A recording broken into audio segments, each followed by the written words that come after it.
Hi, and welcome to the Furman Transformation podcast. This is episode 1, and happy to be here. Pleasure to be here with you guys. I've got a very cool, very exciting topic today, and I think this is a perfect topic for growth stage companies that have sales teams that are really looking to take their sales team to that next level and really looking for ways to be able to show them how to get better. And I think a lot of times that becomes one of the biggest frustrations is in sales. The sales guys aren't producing, they're not getting the results you want.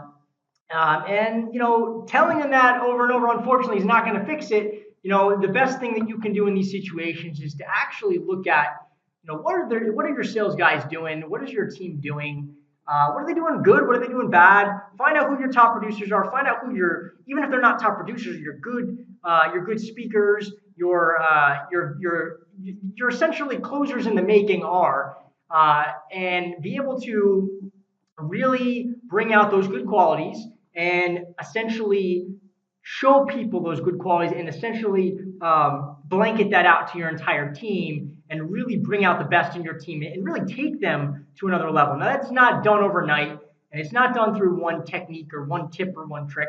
There are many, many, many things that go into this.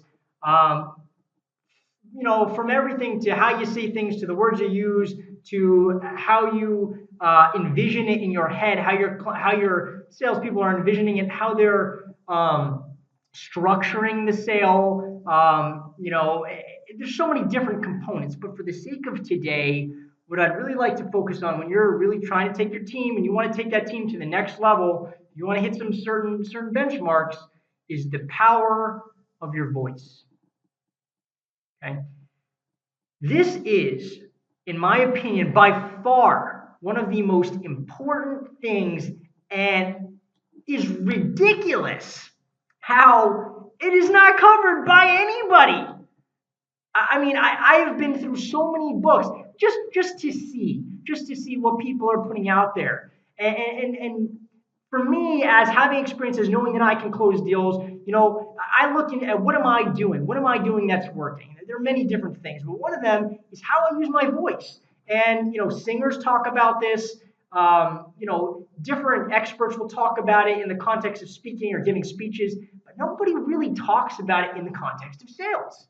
And I think it is absolutely ridiculous. So my goal here is to bring to light how you can really leverage your voice, which I think is probably your greatest asset.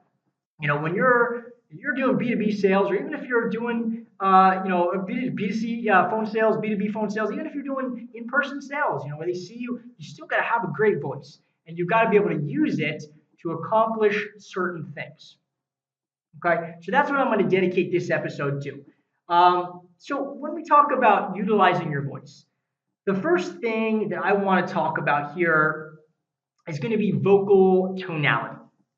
Okay, and let me just say, there are many, many different aspects to the vocal, and we're not going to be able to cover them all, but we will get through a couple of very, very good ones that you can actually implement today. So the first one is vocal tonality. Now, what you'll want to do is listen to what your sales reps are saying. Listen to them on the phone, but not just listen to what they're saying, but listen to how they're saying it.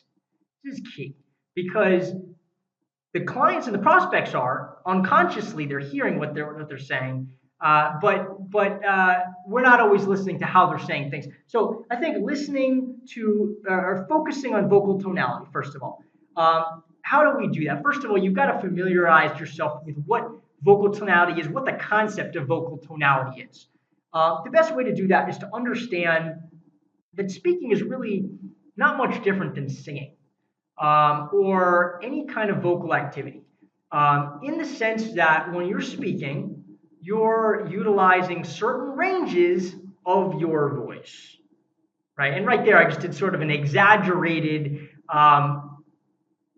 version of how you can see that there's different tones, right? There's different octaves and different tones within what I'm saying. And the best way you can do this is, and it might sound silly, and if you sound silly, that's okay. Maybe you want to do it in the privacy of your own home first. I don't know how thin your walls are if your neighbors are going to hear, but find a place where you can be with yourself and practice doing some different scales. essentially in singing or in any musical instrument, because your voice is an instrument, with any instrument, when you're playing it, there are scales. If you're a guitar player, you know this. If you're a piano player, you know this. And if you're a singer, you know this. So you start with scales, and there's different ones you can do.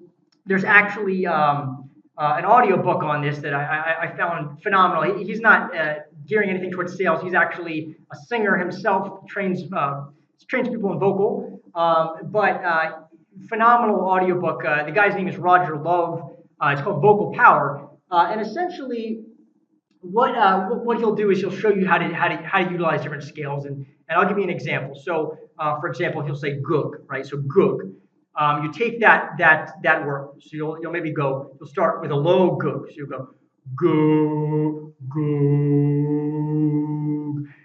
goog goog goog goog goog goog goog. Goo goo goo goo goo goo goo. Goo goo goo goo goo goo goo. Goo goo goo goo goo goo goo. And so you hear different scales here, and I know it may sound a little silly, but what you're hearing is a vocal exercise, and I would actually recommend, because your voice is an instrument, your voice is an instrument, is if you want to have range, and this is something I should be doing more of. I haven't been doing enough. You can hear there's not too many high notes in my voice right now, which you want to have those high notes as well as the low notes. But what it does is the more you exercise it, it's like stretching. The more you stretch, the higher you're going to be able to reach, the lower you're going to be able to reach, and the more fluid and encompassing your vocal power is going to be. Okay, so practice some scales. Practice some scales. Do do, re, mi, whatever it is. Practice some scales, and then even maybe if you want, make it part of your routine. Before you go into work, or maybe first thing in the morning. And maybe you do it to get your sales guys out of their head. You say, okay, we're going to do our scales every morning. You do your scales. And you have everybody do their scales together, right? You got to think outside the box. Not only is that a vocal, that's a team building exercise. So it's a great exercise you can incorporate. So that's vocal exercises. Now, how do you actually apply that? Because right now you're saying, John, this sounds a little crazy. Well, what's going on here? What is the underlying meaning? What are we doing with this, right? So you got to the point. Thank you. So really, the point is that you can incorporate the tonality to be more attractive and have more reception with your prospect. Okay, and I'll give you a perfect example. All right, let's take the guy that gets on the phone, a new guy, he's trying to pitch something, and he he finally gets the guy on the phone. He's called a bunch of people. He finally gets a guy on the phone. He gets a decision maker on the phone. And he goes, yeah, and we have a product that is very good and it's beneficial, and I think that it would be a good fit for you. Very monotone, right? Now I'm going to say that same thing. I'm going to say that with inflection in my voice in very, very specific ways. Okay. Yeah, is this Bill? Bill? Yeah, Bill, this product is going to be very, very good for you, very beneficial. And I think it's going to be a perfect fit for you. Okay. Obviously, that was a little bit of an exaggeration. It sounded maybe a little hokey there, and I embellished. I put some other words in there, but you saw the difference in how I said pretty much the same thing with a different vocal tonality, a different vocal range, and I played with that, and that's what gets people to perk up. People don't like to hear monotone. I'm talking like this, and I want you to listen because this is what I have, and this is the product, and it's very cool, and I can tell you all the tech jargon, and this is that, and nobody wants to hear that. They're sitting, their eyes are glazing over, and they're trying to be polite. They want to get you off the phone, but you're just going, and it's a tough situation, right? They don't know how to get rid of you in that case. So, you start learning how to utilize your voice to really capture them, because that's what the power of a really good voice can do, is to literally reach out and capture the attention of your prospect. Because that's what we're working for, right? As salespeople, it's not always just buy a product. No, because a good salesperson knows that selling the product, selling the service takes time. Could take a couple days, could take one call, could take a couple days, could take a couple months, could take a couple of years, just depending on what the type of product and the time cycle of that sale is. But if you learn how to use your voice, throughout that conversation, they're going to be able to get and maintain their attention. See, I did that. Their attention when you need it. It's going to be there. It's going to be readily available. Okay, so play with it. You don't have to be an expert at this overnight. You don't want to get too silly with it. You don't want to be speaking in all high notes and trying to speak very high or very low. You want to play with that when you're on the phone, right? That's when it kicks into gear and you actually find that comfort zone. Because there is a comfort zone. Everybody will have their own, but the more you do this, the more you'll be able to find it and you'll be able to really develop your style when it comes to speaking. Very beautiful thing, very powerful thing. And if you can learn this, you're going to be you're going to get very, very good. You can get very, very good very quick. All right. So vocal tonality, the range, vocal exercises, fluctuating voice for emphasis. Essentially, what you want to focus on. Sometimes when you're talking, you want to also say, "Hey, listen, this is really important because I want you to focus on what we're doing." Right? Or this is interesting, or however you're doing it, you're calling attention to the range, and because you're doing that, it's going to cause them to perk up, and they're going to hear it differently. Okay, so it's just the loudness, it's the decibel, it's the tonality, but really the tonality is what you want to play with right now. Okay, it also works when you're pushing back. So, for example, if you're in account management, and a lot of things from sales bleed over to account management, very good salespeople a lot of times are very good account managers. Not always, and not always the opposite either. But a lot of times, very good salespeople are very good account managers for multiple reasons, and which we won't get into all of them now. It's another talk for another day. But pushing back is one of the things you'll have to do in sales as well as account management. You do it a lot in account management, right?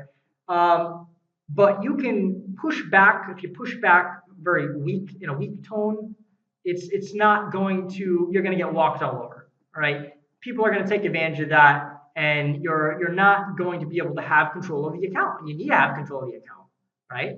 Just like your prospect has control of their money. It's the same thing. They can push back on that. Everybody has the ability to push back. It doesn't mean one person is in control or another. It just means that we have certain things that we want or we hold close and we're going to protect them, right? Everybody's got that, all right? So pushing back, when I push back, the vocal tonality can come into play on the way that I do it. So if I say, listen, Tom, we talked about this, but I can't do it right now.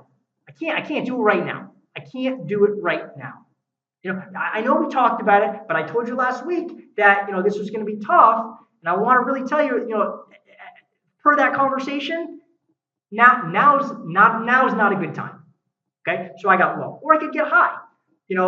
It's just, either way, you're differentiating it for the pushback. Okay.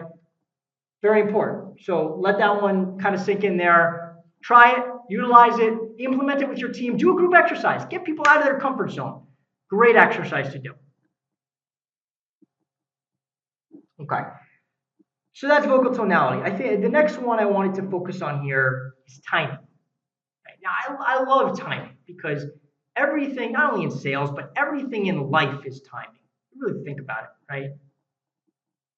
It's always being able to adapt to your circumstances and act at the right times, and also to create your own timing. And everything, when you really become sensitive to these energies, this energy, you because it all is energy. Everybody outputs a certain energy. The timing in which things happen is always a factor, right? Whatever it is, right? The time it takes, maybe if you don't have a car, maybe the time it takes a bus to pick you up, right? You got to be there at a certain time. Whatever you're doing, there's always timing involved. Okay, so timing is important. Let's talk about it in the micro and the macro scale. So on a macro level, timing for a sale can be, well, at what point, how are you pacing it out? When are you really asking them questions, and when you know that you've got them on the hook? I do a piece on reading reading the customer will help you understand this a little bit better. But you get them on the hook, and when you start asking them questions, when you sit back a little bit, let them ask you questions, and then how long is the sales cycle? How often should I follow up? What day should I follow up? It's not always a linear thing that I should say it is linear. It's not always something that you can intellectually put your finger on. It's a feeling that you get. This is actually, I need to call him. But that's the timing, right? Or when do I ask for the money? That's timing. So that's on the macro scale. Another conversation, but on the macro scale, that's timing. On the micro scale, within every conversation, there is timing. Okay? And timing is the way that you're saying things for emphasis, but also the way that you're saying things in general. So I'll give you an example here. So when I talk, the first one I'll say is there's a lot of ways you can think about this, but one good way to start thinking about this is in the sense of dropping triggers. Okay. Now a trigger, if you think about Pavlov's dog, right? A trigger is something that evokes a response, right? So if in the case of Pavlov, the bell rings, the dog gets a treat. The bell rings, the dog gets a treat. The bell rings, the dog gets a treat. So eventually, the dog starts salivating at the sound of the bell, right? That's a trigger. Okay, we can do that through multiple means. You can do that with the words you use. You can drop triggers. You can anchor them. But more importantly, you can also do that with your voice, just by how you say things. And so, if I time build up, which I will typically do, depending on how long the cycle is and how the conversation is, you can time build ups in your conversations. So I can say this is very important because this is very important because it's going to help you get to the next level. Okay, it's timing. All right, and then maybe 2 minutes later I'll say, and it's also important because you're going to get this feature, right? And then 2 minutes later I'm going to say, and it's also important because you're going to get this. And so I'm building it up, and that's timing. You look at that, you kind of zoom out. It's timing. It's how you're saying things, and you're building it up to a peak moment where they say, oh, I need that product. Because now they feel it. They feel it, and they're having a very, very real, very visceral response and feeling to what you're saying. They're feeling you. They're feeling your energy, and they're feeling what you're saying at their core. So timing, very, very, very powerful. Very powerful. Another thing on timing that I'll say, and then I'm going to get on to the next one, the final one here, is another great tool in timing, and this is something a lot of new sales guys can take advice from, take benefit from, is the use of silence where appropriate. Okay.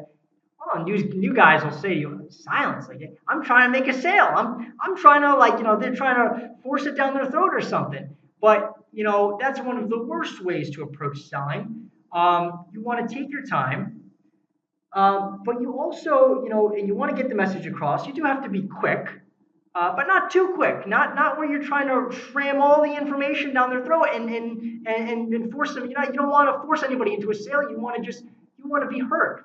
You want to grab their attention, and that's a different thing. So silence is very important because silence, and this falls into the category of timing, is silence allows, at the right times, it allows your prospect to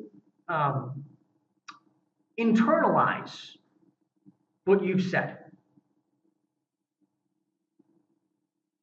And you see, I just stopped there because I wanted you as a listener to really hear what I was saying and then to stop and to think about it.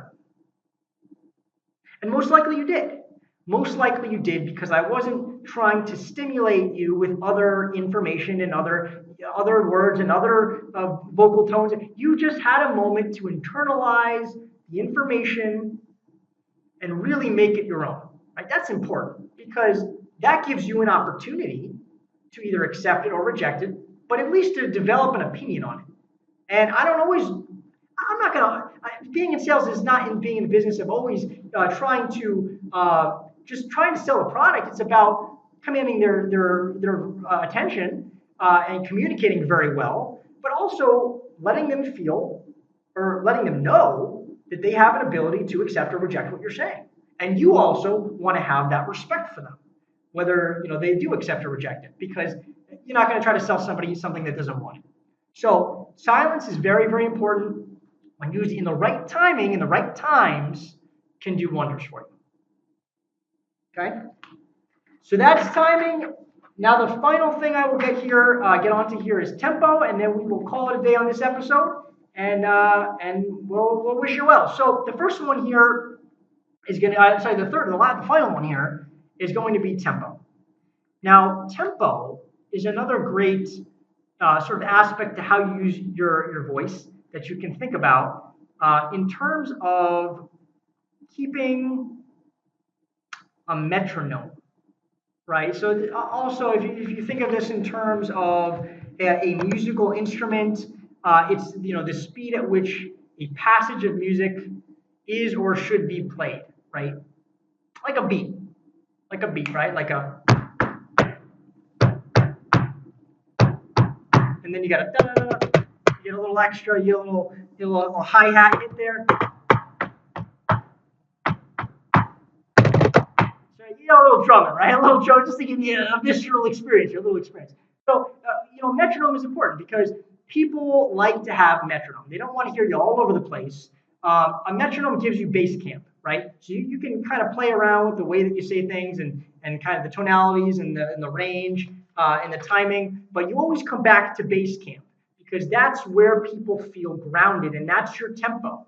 You want a metronome, you want a tempo. So essentially, I think about that like if I'm talking with a prospect or a client, uh, you know, uh, uh, I'm going to talk at the home base. This is the home base. Every time we talk, we always come back to the home base, right? Sometimes we talk about things that are a little bit out of the ordinary and they're interesting, but we always come back.